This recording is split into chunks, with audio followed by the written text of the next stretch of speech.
Welcome to the Debrief, where we talk with the Washington Examiner's top journalists about the headlines they're covering this week and where the story's going next. I'm Sarah Westwood, and I'm here today with magazine editor David Mark. And David, we got about a month-ish left until the midterm elections. A lot has been said, a lot of focus on Pennsylvania Senate, Wisconsin Senate, but one Senate race that is also essentially tied but doesn't get discussed as much is the North Carolina Senate race. Give us an update on that one. Yeah, this is a Senate race that's really fallen below the radar screen. It's an open seat race. Republican Senator Richard Burr is retiring. The Republican nominee is Congressman Ted Budd, pretty much a down-the-line conservative. His Democratic rival is Cheryl Beasley. She's a former state Supreme Court justice. There have been some polls that have showed this race effectively tied, about 44 to 44%. Unlike some of the other big name races like Pennsylvania, Arizona, Georgia, they're not mountains of polls. There's just a few here and there, so it's hard to tell how much credence to give that. But this is one that Democrats would love to pick up, but they're also kind of skittish because they've had their hearts broken in North Carolina for a bunch of consecutive cycles now. When you look at sort of the specifics of that race, do you think the closeness is because Ted Budd is a weak candidate, because Cheryl Beasley is a particularly strong one? Like, what do you attribute the closeness of that to? It's all those factors and more. Ted Budd has had a lot of negative headlines about his family's business. He's a gun store owner.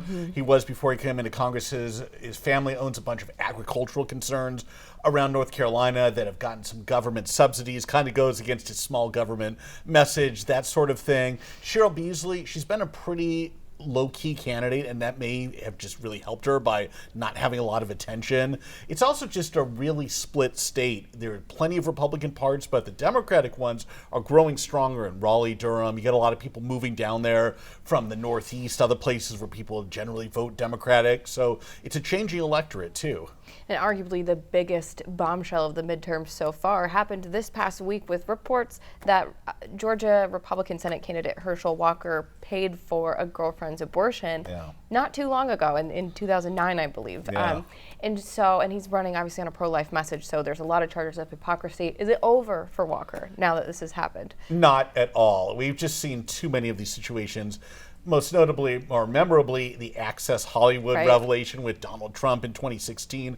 I don't think Herschel Walker is Donald Trump, and he can quite dance around it the way that happened in that case. But I think a lot of votes are baked in already. I think people who are going to vote Republican for Herschel Walker, fair or not, right or wrong, are not going to be persuaded by this. Democrats, other independents who are not going to vote for him, we're going to vote for the incumbent Democrat, Senator Raphael Warnock. This just makes them maybe more intense. It's possible there are some female and male voters that don't really like this, what they see as hypocrisy, but I'm just skeptical these things really move these races much toward the end. Now, finally, the road to a 50-50 Senate, which is the split that we have now, ran through Georgia last time around. Do you see a scenario where, even though some seats change hands, we end up with another 50-50 Senate? It's absolutely possible. I'm starting to think that's even the most likely scenario. Basically, what would happen is Democrats would pick up Pennsylvania and Republicans would win Nevada, beat the incumbent Democratic Senator Catherine Cortez Masto, who is down in a bunch of polls to Adam Laxalt, the former state attorney general, the Republican nominee there. Pennsylvania, John Fetterman, we've discussed him before, the lieutenant governor, not the strongest candidate. He's had a lot of negative headlines lately, but the gubernatorial race is going Democrats' way, and that's probably enough to help prop up Fetterman. So it's possible Vice President Kamala Harris casting those tie votes will be spending a lot more time up on Capitol Hill. Well, David, thank you so much for being here today. Thank you. You can get more reporting from David and the rest of the political team at washingtonexaminer.com.